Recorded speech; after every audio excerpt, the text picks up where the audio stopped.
जय Hind dear students. हौसलों के तर्कस में कोशिशों का वह तीर जिंदा रखो। हौसलों के तर्कस में कोशिशों का वह तीर जिंदा रखो। हार जाओ चाहे जिंदगी में सब कुछ, फिर से जीतने की उम्मीद जिंदा रखो। हार जाओ चाहे जिंदगी में सब कुछ, फिर से जीतने की उम्मीद जिंदा रखो। तो इन्हीं लाइंस के साथ आज के वीडियो की शुरुआत करते हैं हम लोग।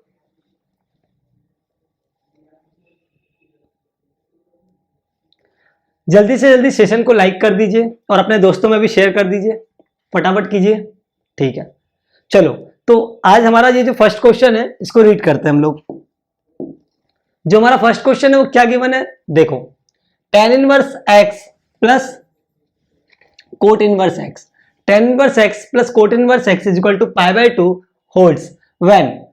वो ये पूछ रहा है हमसे कि tan inverse x plus cot inverse x यदि π/2 है तो वो x की किन किन वैल्यूज के लिए होगा। तो we know that tan inverse x plus cot inverse x is equal to π/2 होता है और वो भी x की हर वैल्यू के लिए होता है, मतलब x belongs to all real values. तो क्या आंसर होना चाहिए, दिया गया ऑप्शन में x belongs to r, A option correct हो जाएगा। क्लियर है क्या? Sine inverse x plus cos inverse x is equal to π/2, tan inverse x plus cot inverse x is equal to π/2। ये सब डायरेक्ट आपको रिजल्ट है जो कि याद रखना है, ठीक है। इनवर्स ट्रिग्नोमेट्री में हम लोगों ने अच्छे से पढ़े थे। तो tan inverse x plus cot inverse x π/2 तो होता है, बट x की किन किन वैल्यूज के लिए होता है sir? All real values, all real values. Clear है? चलो ठीक है, आगे बढ़ते हैं। तो ये थ्योरेटिकल क्वेश्चन था जो कि सॉल्व हो गया इजीली। नेक्स्ट क्वेश्चन देखते हैं। नेक्स्ट क्वेश्चन क्या दिया है हमें, ट्रिग्नोमेट्री का क्वेश्चन है। If tan a is equal to 1/7, if tan a is equal to 1/7 then find out the value of cos 2a। चलो cos 2a की वैल्यू फाइंड आउट करते हैं। cos 2 थीटा का आपको फॉर्मूला याद होगा। cos 2 थीटा क्या होता है, 1 minus tan square theta divided by 1 plus tan square theta. यदि आप लोगों से मैं पूछूं कि cos 2 थीटा का और फॉर्मूले क्या होते हैं, क्या आप बता पाएंगे? चलो एक ही लाइन में सारे फॉर्मूले लिखते हैं। चलो एक ही लाइन में सारे फॉर्मूले लिखते हैं। cos 2 थीटा क्या होगा हमारा, 1 minus 2 sine square theta is equal to 2 cos square theta minus 1 is equal to cos square theta minus का sine square theta is equal to 1 minus tan square theta divided by 1 plus tan square theta. तो इस तरह से आपको एक ही line में cos 2 theta के ये सारे फॉर्मूले याद रखना है। cos 2 थीटा एक बार सब लोग मेरे साथ दोहराएंगे। cos 2 theta is equal to कितना हो जाएगा, 1 minus 2 sine square theta is equal to 2 cos square theta minus 1 is equal to cos square theta minus sine square theta is equal to 1 minus tan square theta divided by 1 plus tan square theta. तो ये किसी भी फॉर्मूले की आपको requirement कभी भी लग सकती है। तो आपको एक साथ एक ही लाइन में जो एक दूसरे के अगर आपको दिया हुआ है, जैसे cos theta 1 minus 2 sin square theta आप अलग से याद रखोगे, फिर आपको ये याद नहीं आएगा कि 1 minus tan square theta divided by 1 plus tan square theta के भी इक्वल होता है। इसीलिए आपको क्या करना है, सारे फॉर्मूले को एक ही लाइन जो जिसके इक्वल है सभी को एक ही लाइन में लिख लेना और याद कर लेना है, ठीक है। चलो नेक्स्ट, तो इसे सॉल्व करते हैं बेटा। हाँ, यहाँ पर 1 minus tan square theta divided by 1 plus tan square theta. Sir tan theta की वैल्यू तो हमें दी है, मतलब tan ने दिया है, तो हम इसे पहले कन्वर्ट कर लेते हैं। 1 माइनस tan स्क्वायर ए हो जाएगा, ये थीटा की जगह हमारा एंगल क्या है, ए है, तो 1 प्लस tan स्क्वायर ए। अगर यहां से tan ए की वैल्यू देखें तो वो 1/7 है, तो 1/7 का क्या हो जाएगा, स्क्वायर डिवाइडेड बाय 1 प्लस 1/7 का स्क्वायर, 1 माइनस 1/7 का स्क्वायर, 1/7 का स्क्वायर क्या हो जाएगा, 1/49। इट मींस 48/49 डिवाइडेड बाय 1/7 का स्क्वायर 1/49, 49 प्लस 1 कितना हो जाएगा, 50, 50/49। 49 से 49 कैंसिल आउट, 2 से ये कैंसिल हो जाएगा, 24 टाइम्स और ये 25 टाइम्स। कितना आ गया हमारा, 24/25। क्या आ गया, 24/25। और ये क्या होगा, करेक्ट आंसर होगा। सर cos 2 थीटा पूछा आपने, tan थीटा की वैल्यू दे दी, आंसर क्या होगा, 24/25 दिया क्या ऑप्शन में, ए ऑप्शन। तो ए क्या होगा आपका करेक्ट आंसर होगा। आया क्या समझ में? अगर कोई डाउट है तो पूछ सकते हो आप लोग। वैसे सिंपल सा क्वेश्चन था, फटाफट हो गया। और इस टाइप के सिंपल क्वेश्चंस को आपको फटाफट करना भी है ना। अगर आप सिंपल क्वेश्चंस में ज्यादा टाइम लगा दोगे तो जो टफ क्वेश्चन है या फिर जो टाइम टेकिंग क्वेश्चंस है उनमें तो फिर दिक्कत आने वाली है ना। इसीलिए क्या है, इन टाइप के क्वेश्चंस को जल्दी करके आगे बढ़ जाना है। चलो नेक्स्ट क्वेश्चन देखते हैं।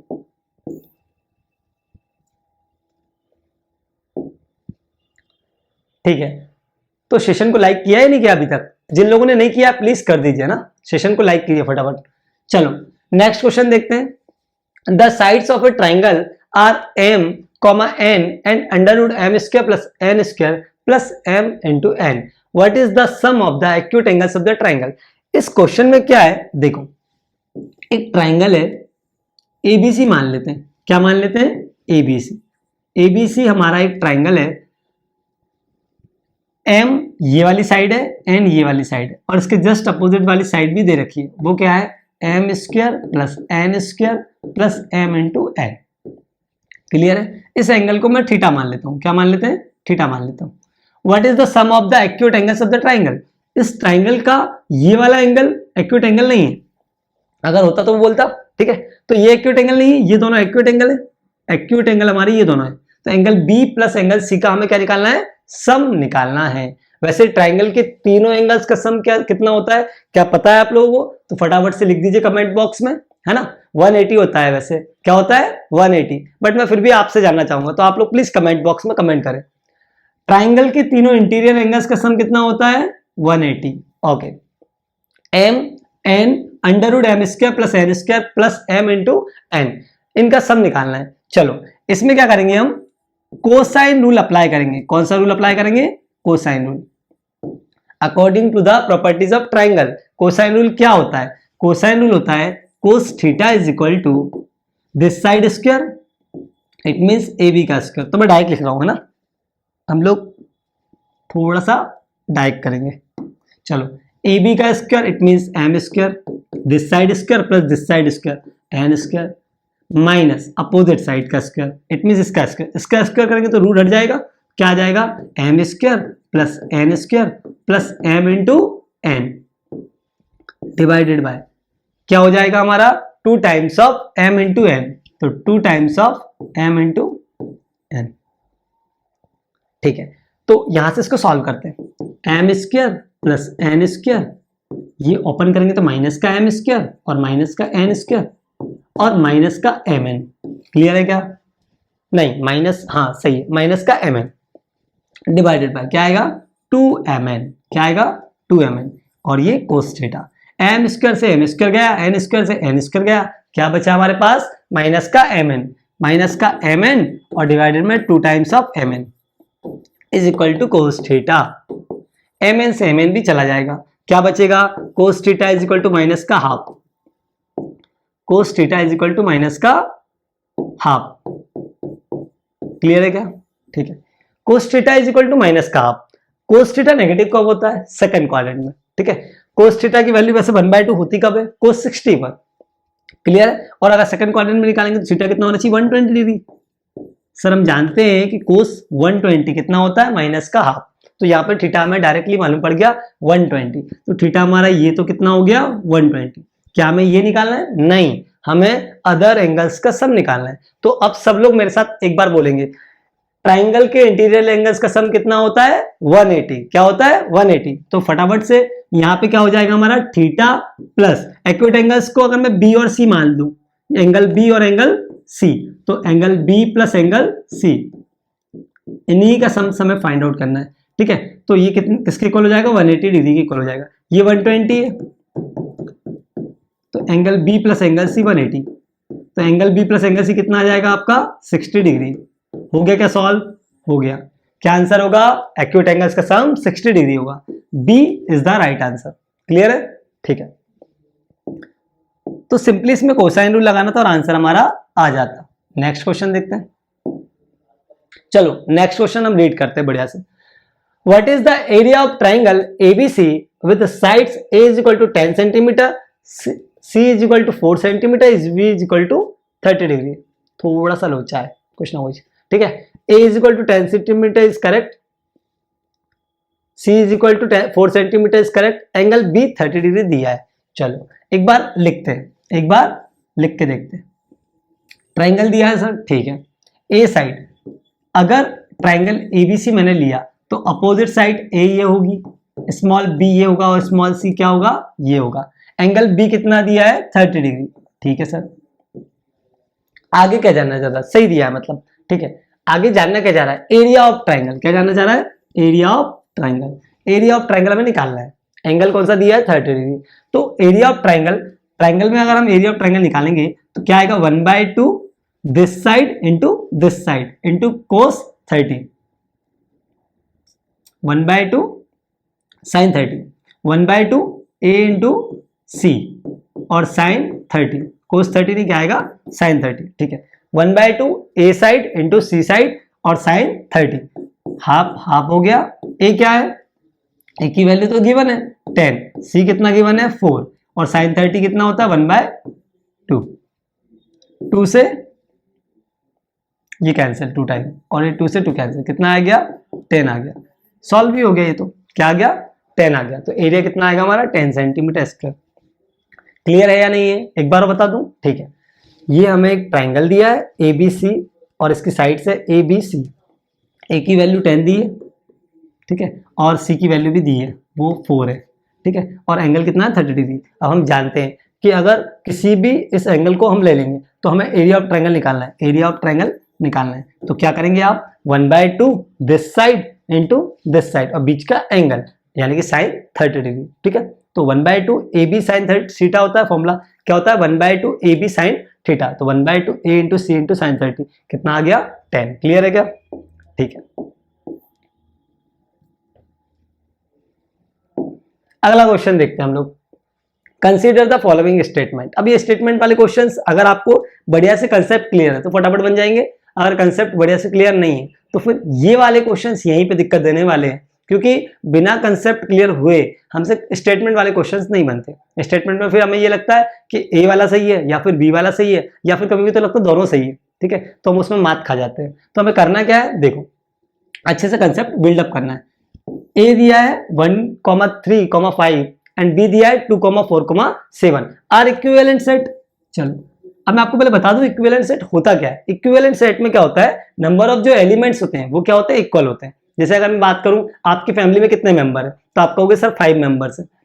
एक पड़ोस की एक और फैमिली है जिसमें कितने मेंबर्स हैं, लेट सपोज वहां भी 5 मेंबर्स हैं, तो आप दोनों की फैमिली क्या हो जाएंगी, इक्विवेलेंट हो जाएंगी। क्या हो जाएंगी, इक्विवेलेंट। हालांकि हर एक एलिमेंट डिफरेंट है, हर एक एलिमेंट क्या है, डिफरेंट। आपके फैमिली में जो लोग हैं वो सामने वाले की फैमिली में नहीं है और सामने वाले की फैमिली में जो लोग हैं वो आपकी फैमिली में नहीं है, लेकिन क्या वो इक्विवेलेंट है, हाँ इक्विवेलेंट है, क्योंकि नंबर ऑफ एलिमेंट तो क्या है सेम है, नंबर ऑफ फैमिली मेंबर्स तो क्या दोनों में सेम ही है। तो आप इससे याद रख सकते हो equivalent set, equivalent set number of element equal होना चाहिए।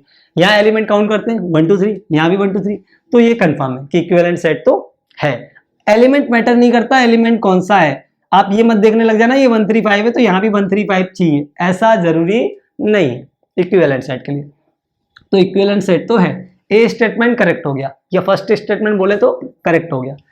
सेकंड देखते हैं, सेकंड क्या बोल रहा है, 159 and B 15599 are equal set. क्या ये दोनों इक्वल सेट है। अब ये सेट में आप एक एलिमेंट को कितनी भी बार लिख दीजिए वो हम एक बार ही लिखेंगे अल्टीमेटली, क्योंकि वो एक ही बार काउंट होगा ना।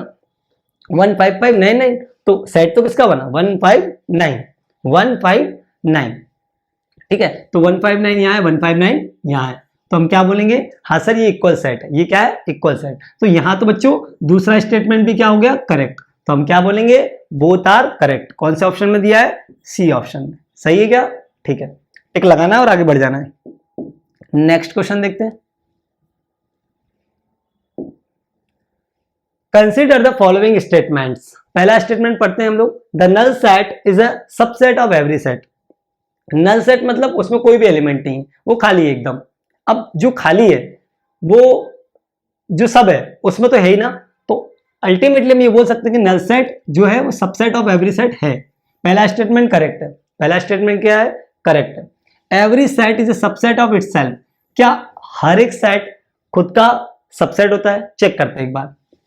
ए सेट ले लिया मैंने, इसमें एलिमेंट है मेरे पास 1 2 3, ठीक है, तो ये क्या खुद का भी सबसेट है, ठीक है। अगर बी एलिमेंट ले लिया या ए कोई ए डैश बना के ले लिया और 1 2 3 ले लिया, ए डैश बनाएंगे थोड़ा सा गलत चला जाएगा। एक काम करते हैं, इसको A1 नाम देते हैं, इसको A2 नाम देते हैं और इसमें 1 2 3 लिखते हैं। अब देखो अगर ये इसका सबसेट है, ठीक है, तो सबसेट के लिए क्या चाहिए, जो मेन वाला सेट है उसके सारे एलिमेंट्स हमारे सबसेट वाले में आना चाहिए, मतलब जो छोटा वाला है उसमें आना चाहिए। जैसे अगर मैं बात करूं, ए हमारा दिया है 1 2 3 4 5 6 ये दिया है, और बी क्या दिया है 1 2 3, तो B is a subset of A. B किसका सबसेट है? ए का। मतलब बी वाले जितने भी एलिमेंट है वो ए वाले में आ रहे हैं, तो ए वाले में क्या ए के एलिमेंट नहीं आएंगे? आएंगे। तो हम क्या बोलेंगे कि हाँ सर होता है। तो सेकंड स्टेटमेंट भी क्या हो गया हमारा? करेक्ट हो गया। थर्ड वाले स्टेटमेंट को रीड करते हैं। If a set has 10 elements then its power set will have 1 0 2 4 element. अब पावर सेट, जिसका पावर सेट पड़ा हुआ होगा वो तो ये चेक कर लेगा कि थर्ड वाला सही है या गलत है। अगर जिसका पावर सेट ही नहीं पड़ा हुआ तो फिर, इसीलिए मैंने आपसे कहा है कि आपको डेफिनेशंस बहुत अच्छे से पढ़ना है। सेट एंड रिलेशंस में सबसे ज्यादा इंपॉर्टेंट क्या है? डेफिनेशंस। एक एक टर्म की डेफिनेशन आपको अच्छे से आना चाहिए। क्लियर है? तो हम ये कहेंगे सर 2 की पावर n होता है इसका फॉर्मूला। क्या होता है? 2 की पावर n।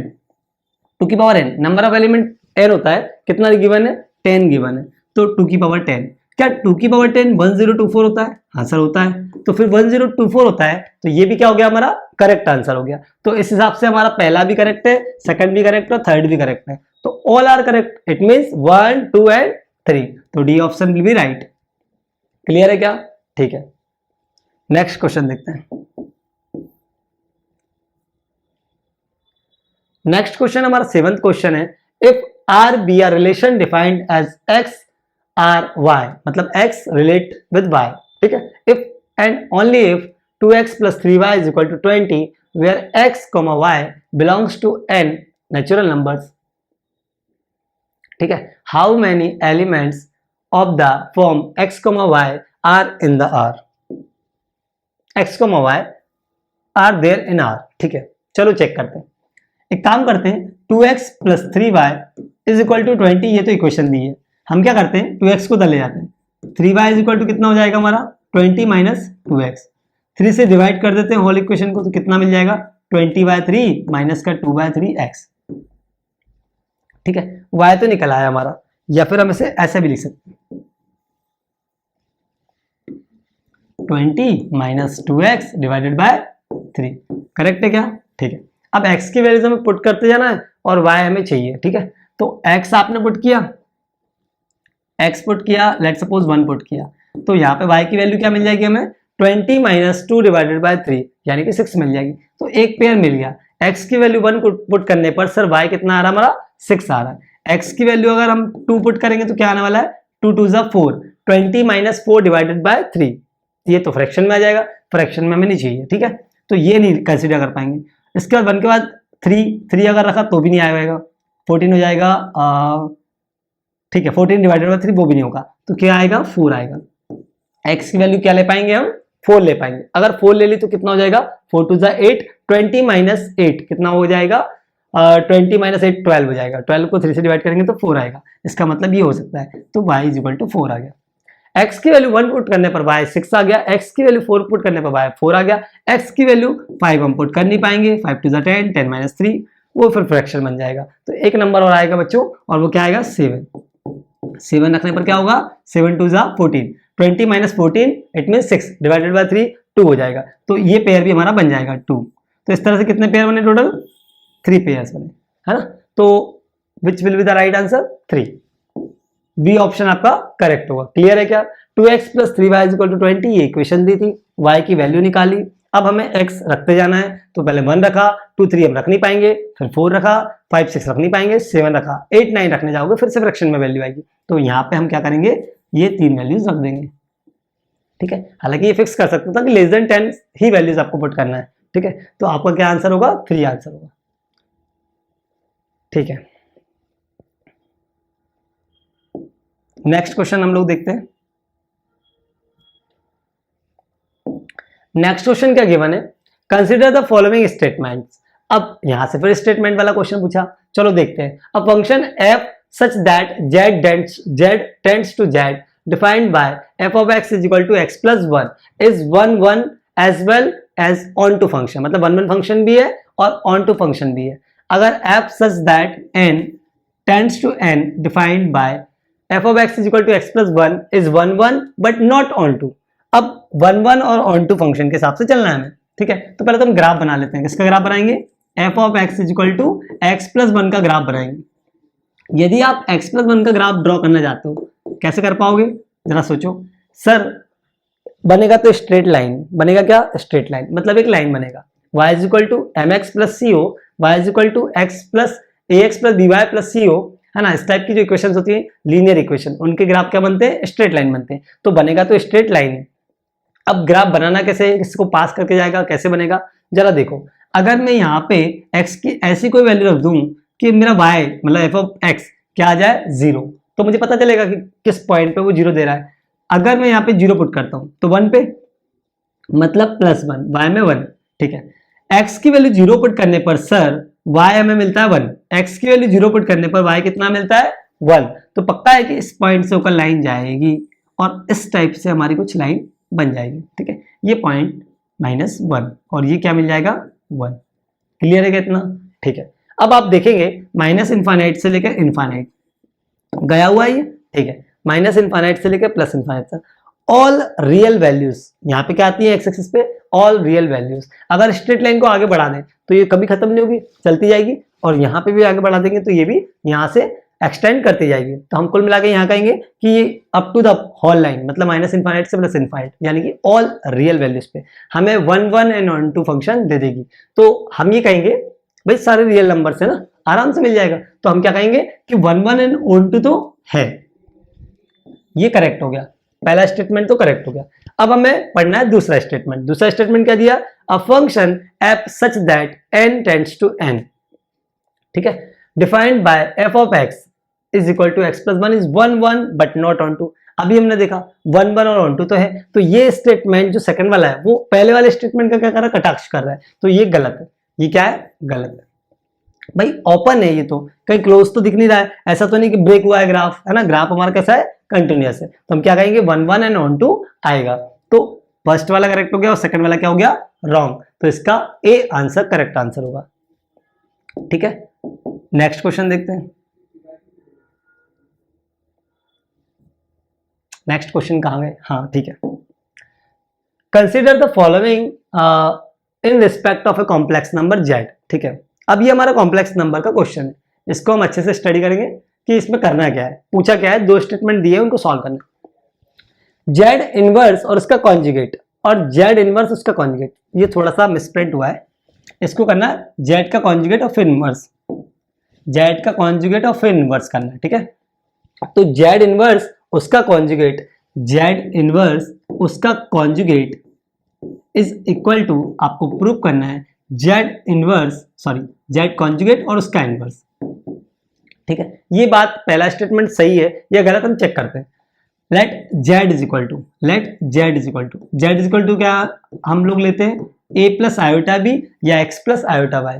जेड एक कॉम्प्लेक्स नंबर होता है जिसे हम रिप्रेजेंट करते हैं एक्स प्लस आयोटा वाई या ए प्लस आयोटा बी। तो जेड तो हमारा क्या हो जाएगा, X plus iota Y. Z का इनवर्स निकालना है हमें, ठीक है, जेड का इनवर्स निकाल लेते हैं हम। जेड इनवर्स क्या होता है हमारा, जेड का conjugate divide by mod of Z का स्क्वायर, ये इसका फॉर्मूला होता है ना। मल्टीप्लिकेटिव इनवर्स के अकॉर्डिंग इसका क्या हो जाएगा हमारा formula, Z inverse is equal to mod of Z, Z का conjugate divided by mod of Z का स्क्वायर, ठीक है। जेड का कॉन्जुगेट निकालें यदि हम, तो क्या आएगा जेड का कॉन्जुगेट, सर प्लस की जगह क्या आ जाएगा माइनस, तो एक्स माइनस आयोटा वाई। तो ये मिल जाएगा हमें एक्स माइनस आयोटा वाई और डिवाइडेड बाय कितना होने वाला है, mod of Z. Mod of Z क्या होता है, under root X square plus Y square, और उसका भी होल स्क्वायर कर देंगे हम, तो क्या बनने वाला है X square plus Y square. ये बच जाएगा हमारा, क्लियर है क्या। तो ये तो हो गया जेड इनवर्स। अगर आपसे कहा जाए कि जेड इनवर्स का निकालिए कॉन्जुगेट, तो आप क्या बोलेंगे, सर इसका अगर कॉन्जुगेट निकालेंगे तो क्या हो जाएगा, जेड इनवर्स और उसका conjugate X plus iota Y हो जाएगा और डिवाइडेड बाय क्या आ जाएगा, X square plus Y square. ये हमने लेफ्ट हैंड साइड तो निकाल दिया पहले वाले का। अब राइट हैंड साइड पर चर्चा कर लेते हैं। जेड का कॉन्जुगेट और फिर इनवर्स कर रहे हो आप, तो जेड को पहले लेके आते हैं। जेड इज इक्वल टू क्या, X plus iota Y, correct है। जेड का कॉन्जुगेट करते क्या आएगा, एक्स माइनस आयोटा वाई, ये भी करेक्ट है। अब इस जेड के कॉन्जुगेट का हमें इनवर्स निकालना है, तो हम क्या करेंगे, फिर से एक फॉर्मूला लगाएंगे।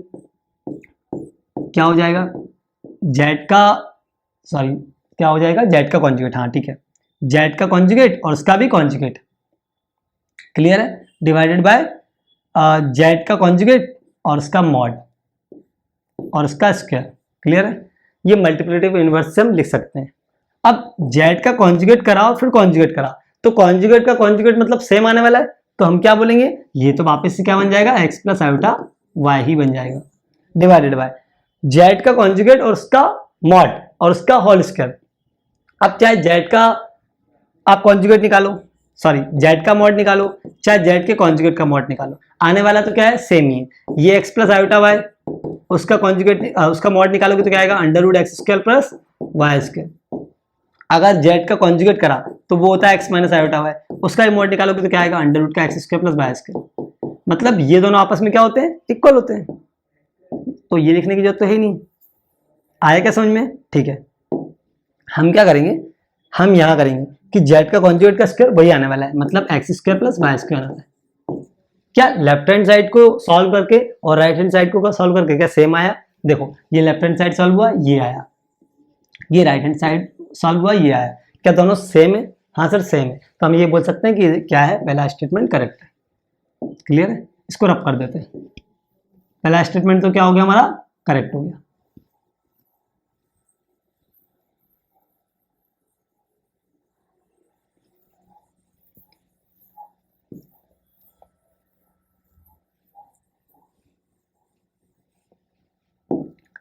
ठीक है, पहला स्टेटमेंट करेक्ट हो गया। सेकंड वाले स्टेटमेंट को चेक करते हैं। जेड और जेड इनवर्स का मल्टीप्लाई क्या होना चाहिए, मॉड ऑफ जेड का स्क्वायर। तो ये तो हमारी डायरेक्ट प्रॉपर्टी है ना, प्रॉपर्टी में हमने क्या पढ़ा है, जेड और जेड का इनवर्स, अगर इन दोनों का मल्टीप्लाई करेंगे तो क्या आएगा, मॉड ऑफ जेड स्क्वायर। तो ये ऑलरेडी करेक्ट है, ये प्रूव करने की रिक्वायरमेंट नहीं है, करना चाहो तो प्रूव कर सकते हो। ठीक है, एक बार जेड को ले लेना, Z is equal to X plus iota Y, और एक बार जेड इनवर्स को ले लेना, क्या आ जाएगा जेड इनवर्स, जेड का कॉन्जुगेट डिवाइड में मॉड ऑफ जेड का स्क्वायर।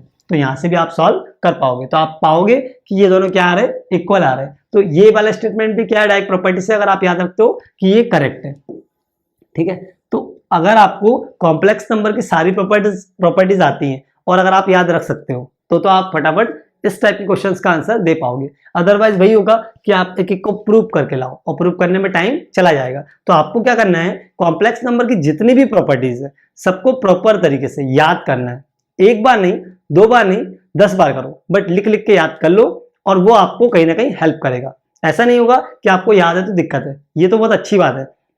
स्टेटमेंट डायरेक्ट में जैसे ही पूछेगा स्टेटमेंट वाले क्वेश्चन, तो आप उसमें डायरेक्ट क्या करोगे, अप्लाई करोगे और आपका आंसर आ जाएगा। तो यहाँ पे दोनों ही स्टेटमेंट क्या हमारे करेक्ट है, तो हम क्या बोलेंगे, both first and second both are correct. ठीक है, चलो ये क्वेश्चन भी सॉल्व हो गया। नेक्स्ट क्वेश्चन देखते हैं, हमारा आज का last question. Consider the following statement in respect of an arbitrary complex number Z.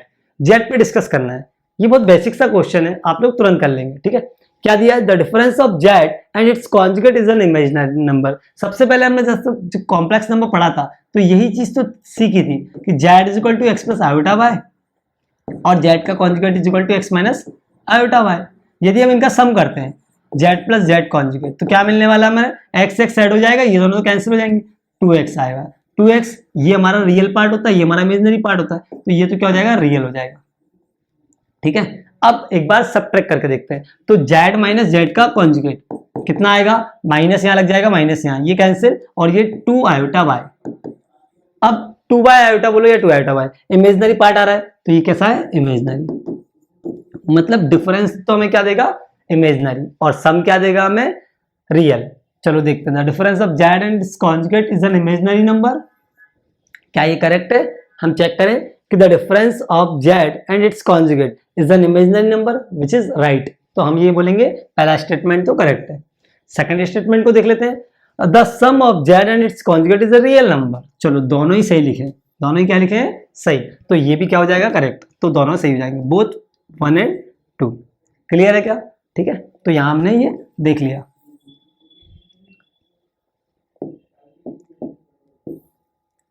चलो ठीक है, तो आज के हमारे 10 क्वेश्चन सॉल्व हो गए। आई होप कि आप लोगों को बढ़िया समझ में आ गए होंगे। अगर कोई डाउट लगता है तो आप कमेंट बॉक्स में लिख सकते हैं। ठीक है, कमेंट कर दीजिएगा, तो मैं एक बार और आपको एक्सप्लेन करने की कोशिश करूंगा।